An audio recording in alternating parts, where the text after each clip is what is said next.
माने दो क्रिया जिसमें एक साथ हो उसको दीक्षा कहते हैं। इसलिए दीयते ज्ञान संबोधा क्षीयते पाप संचयः दीयते क्षीयते यस्मात् सा दीक्षित्य विधीयते। हमारे यहाँ शास्त्रों में लिखा है जिस संस्कार में गुरु जी के द्वारा जीव को उसके वास्तविक स्वरूप का ज्ञान कराया जाए, तो वास्तविक स्वरूप के ज्ञान का दान किया जाता है, ये है दीयते। और उस ज्ञान के दान से क्षीयते पाप संचया, संपूर्ण पाप राशि क्षीण हो जाए, उसी संस्कार को दीक्षा कहते हैं। तो सरलार्थ ये हुआ कि स्वरूप विज्ञान ही दीक्षा है। जीव को अपने निज स्वरूप का अनुभव हो जाए, यही दीक्षा है। तो निज स्वरूप क्या है? स्वरूप कहते किसको है? जो बदलने वाला है उसको स्वरूप नहीं कहते। जो परिवर्तन शून्य है उसे स्वरूप कहते हैं। हमारी भाषा सब समझ रहे हैं ना आप लोग? जो बदलने वाली चीज है उसको स्वरूप नहीं कहते हैं। बदलने वाली दो चीजें हैं, शरीर और संसार, ये निरंतर बदल रहे हैं, इसलिए हमारा स्वरूप नहीं है। ना तो शरीर हमारा स्वरूप है, न संसार हमारा स्वरूप है। ये शरीर 10 वर्ष पहले जैसा था अब वैसा नहीं, अब जैसा दिख रहा वो 10 वर्ष पीछे वैसा नहीं रह जाएगा। ये बात स्थूल हुई। सूक्ष्म बात ये है कि एक क्षण पहले जैसा था दूसरे क्षण में वैसा नहीं है। यही स्थिति संसार की है। नया से नया मकान बनाया, आज ही प्रवेश किया, कहीं कील उखड़ गई, कहीं सीमेंट गिर गया, कहीं कुछ छूट गया, कहीं टूट फूट गया, तो बन के तैयार नहीं हुआ कि बिगड़ना शुरू हो गया। ये संसार की स्थिति है। तो ऐसी कौन सी चीज है जिसमें परिवर्तन न हो? ऐसे दो हैं। एक तो भगवान, उनमें परिवर्तन नहीं है। ज्योतिहु काल एक रस रही, तीनों कालों में भगवान एक रस है, तीनों अवस्थाओं में एक रस है। भगवान में कोई परिवर्तन नहीं है। सदा सर्वदा एक जैसे भगवान रहते हैं। और भगवान का अंशभूत जीव है, तो जीव भी वो परिवर्तन से शून्य है। जीव स्त्री शरीर में जाकर स्त्री नहीं होता, पुरुष शरीर में जाकर पुरुष नहीं होता, पशु पक्षी कीट पतंग के शरीर में जाकर पशु पक्षी कीट पतंग नहीं होता। इसलिए जीवात्मा न ब्राह्मण है, न चांडाल है, न पशु है, न पक्षी है, न वो कीट पतंग है, न देवता है, न दैत्य है, कुछ नहीं। जीवात्मा, ये सब परिचय नकली है। ये देवता है, ये दैत्य है, ये अमुक है, ये तमुक है, ये सब शरीर के परिचय हैं। वास्तविक परिचय ये है कि जीवात्मा भगवान का अंश है। जीवात्मा भगवान का अंश है। उसमें न पहले कभी परिवर्तन हुआ, न आगे कभी परिवर्तन हो सकता है, न वर्तमान में परिवर्तन है। परिवर्तन शरीरों का है, जीवात्मा का परिवर्तन नहीं है। यह भगवान का अंश है, यही जीवात्मा का स्वरूप है। और सिद्धांत है कि अंश में अंशी के गुण होते हैं।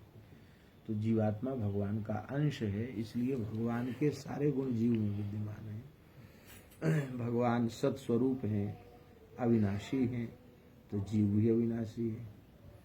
भगवान चित स्वरूप हैं, ज्ञान स्वरूप हैं, जीव भी ज्ञान स्वरूप है। भगवान आनंद घन है, जीव भी आनंद स्वरूप है। ईश्वर अंश जीव अविनाशी, चेतन अमल सहज सुख राशि। यही भाव गोस्वामी जी कह रहे हैं। ईश्वर अंश जीव अविनाशी, ईश्वर अविनाशी है तो जीव भी अविनाशी है। हमने महाराज जी के मुखारविंद से सुना है, गुरुदेव के मुखारविंद से, कि श्री कबीरदास जी से किसी संत ने पूछा कि आप तो त्रिकालदर्शी महात्मा हैं, बहुत बड़ा हित आपने वैष्णव धर्म का किया है, तो आप कृपा करके बताएं कि आप अपनी मृत्यु के बारे में बताएं कि आपकी मृत्यु कब होगी। तो कबीरदास जी बोले हम तो मरेंगे ही नहीं। अरे मरेंगे नहीं, कैसे नहीं मरेंगे? जो पैदा हुआ सबको मरना पड़ता है। तो कबीरदास जी महाराज ने कहा कि राम मरे तो हम मरे, नहीं तो मरे बलाए, अविनाशी का बाल का मरा न मारा जाए। हमको मरने के लिए पहले हमारे राम जी को मरना पड़ेगा। राम जी तो मरते ही नहीं। जब राम जी नहीं मरते तो राम जी का बालक कैसे मर जाएगा? तो वह शरीर के भाव से नहीं कहा जा रहा है, वो जीवात्मा के भाव से कि हम अविनाशी के अंश हैं, न पहले कभी मरे और न कभी मर सकते हैं। तो अविनाशी चेतन भगवान ज्ञान स्वरूप है, जीव भी ज्ञान स्वरूप है। इसलिए ज्ञान कहीं से आता नहीं है, ज्ञान तो है। ज्ञान जो है ना, आत्मा जो है वो ज्ञान स्वरूप ही है। आत्मा ज्ञान स्वरूप, ज्ञान तो उसका अपना निस्वरूप है। फिर अज्ञानेना व्रतम ज्ञानम तेन मुह्यन्ति जन्तवः। गीता में भगवान ने कहा अज्ञान ने ज्ञान को ढक रखा है, इसलिए जीव मोह में पड़ा हुआ है। वह अज्ञान दीक्षा संस्कार से हट जाता है। गुरुजनों की कृपा से, उपदेश से, भगवान का भजन करने से, सत्संग करने से, गौ ब्राह्मण संत इनकी सेवा करने से अज्ञान हट जाता है। तो भगवान ज्ञान स्वरूप है, जीव भी ज्ञान स्वरूप है। और भगवान आनंद घन है, जीव भी आनंदांश है। भगवान स्वभाव से ही विकार रहित हैं, निर्मल हैं। ऐसे जीव भी स्वभाव से ही विकार शून्य और निर्मल है। अब प्रश्न यह है कि जब जीव का यही स्वरूप वास्तविक है तो इसके अनुरूप लक्षणों की अनुभूति होनी चाहिए, लेकिन ऐसे लक्षणों की अनुभूति होती नहीं है। अविनाशी का अंश होने के बाद भी हम बार बार शरीरों के चक्कर में पड़े हुए हैं, जन्म मृत्यु के चक्कर में पड़े हैं। कितनी बार पैदा हुए, कितनी बार मरे। आखिर जीवात्मा भटक तो रहा है कि नहीं भटक रहा है? तो अविनाशी का अंश होने पर के बाद भी विनाश के चक्र में पड़ गए। ज्ञान स्वरूप भगवान का अंश होने पर भी अपने स्वरूप को भूल गए, भगवान के स्वरूप को भूल गए। विनय पत्रिका में गोस्वामी जी ने कहा है, माया वश स्वरूप बिसरायो, तेहि जग जोनि भ्रमत दुख पायो। तो माया के अधीन होकर स्वरूप को भी भुला दिया, ज्ञान भी नष्ट हो गया और विकार तो भरे हुए हैं। पीछा नहीं छोड़ते हैं जीव का विकार। अनेक योग की सिद्धियां होने पर, अनेक शास्त्रों का अध्ययन होने पर भी विकार पीछा नहीं छोड़ते हैं, विकार बने रहते हैं। तो ये क्या कारण है कि विकार हमारे नष्ट नहीं हुए? हम तो निर्विकार भगवान के अंश हैं, फिर ये विकार नष्ट क्यों नहीं हुए? सहज सुख राशि भगवान के अंश हैं, लेकिन हमारा दुख ही दूर नहीं हो रहा है। हमारे दुख लगातार बने हुए हैं। क्या कारण है? तो इसका एकमात्र कारण है कि हमने शरीर संसार जो अनित्य है उसको अपना मान रखा है, उससे संबंध जोड़ दिया। और जिन भगवान से हमारा सनातन संबंध है उस संबंध की हमें विस्मृति हो गई। तो दीक्षा का मतलब है हृदय से यह पूर्ण निष्ठा से स्वीकार कर लेना कि आज से हम केवल भगवान के ही हैं और केवल भगवान ही हमारे हैं। इस बात को अपने मन में पक्का कर लेना। हम केवल भगवान के हैं और केवल भगवान ही हमारे हैं। तो ये शरीर किस लिए है और शरीर से संबद्ध संसार, स्त्री पुत्र मकान दुकान परिवार कुटुंब, ये सब किस लिए है? तो ये हमारे अपने लिए नहीं है, भोग के लिए नहीं है, ये भगवान की सेवा के लिए।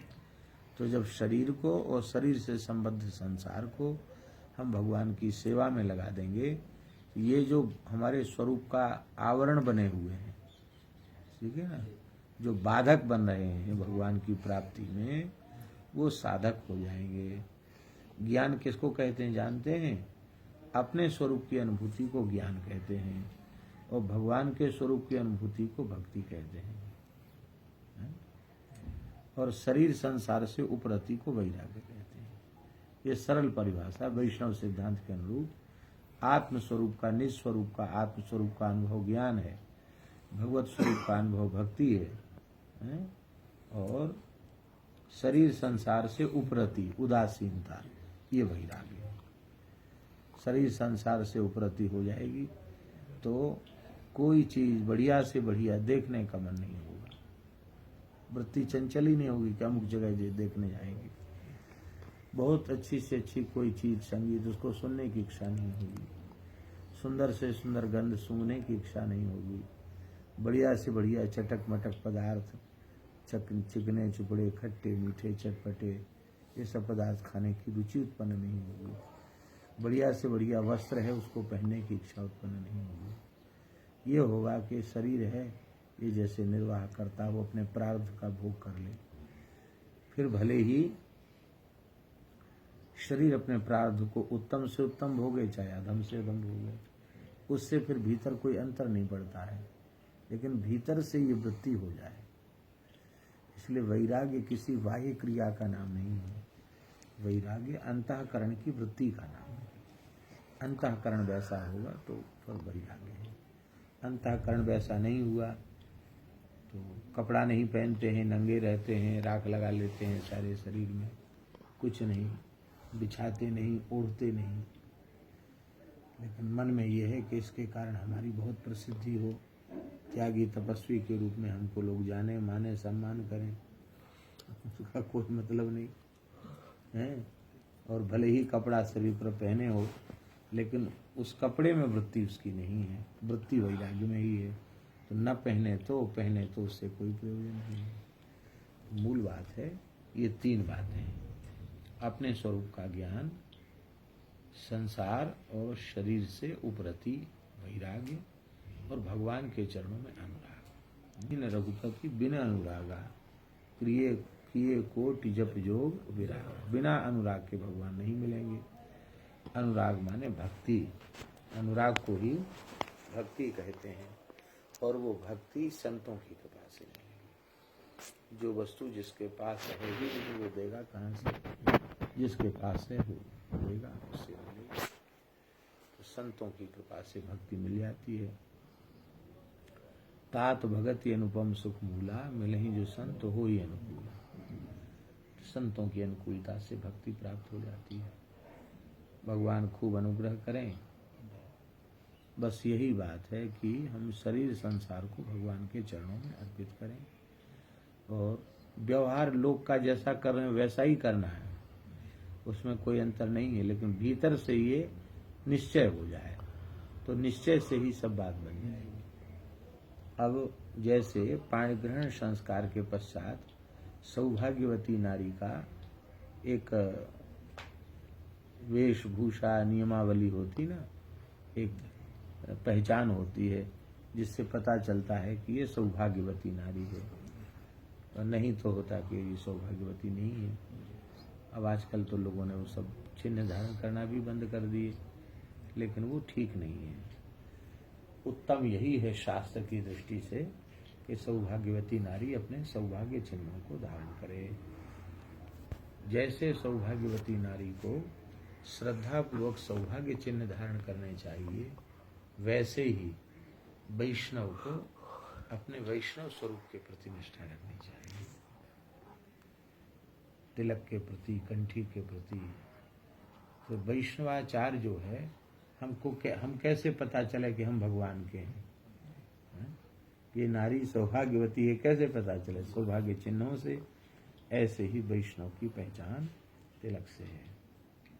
हमारे भारतवर्ष के हम बार बार उनका स्मरण करते हैं, परम रसिकाचार्य, परम पूज्य प्रातः स्मरणीय श्री सद्गुरुदेव स्वामी श्री रामहर्षण दास जी महाराज। उनका इतनी निष्ठा थी तिलक स्वरूप कंठी में कि उनके शरणागत शिष्य हजारों में पहचान में आए तिलक से। ये सरकार के शिष्य हैं, तिलक देख करके पहचान हो जाएगी ये सरकार के शिष्य हैं।